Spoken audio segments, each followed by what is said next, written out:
The next retail trend is extreme experience. It's absolutely larger than life, so I named it XXP. And what could be more extreme than traveling in time? Well, not literally, but in the UK, 100 people got to relive their favorite childhood experience, the sleepover.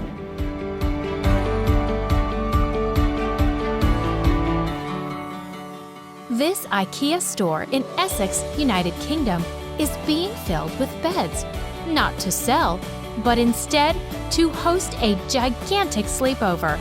The once-in-a-lifetime social happening gave the general public the opportunity to be part of something truly unique.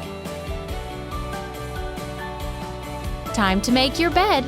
In addition to receiving tea and sleeping masks, we're pretty sure more than a couple friends were made before the lights went out.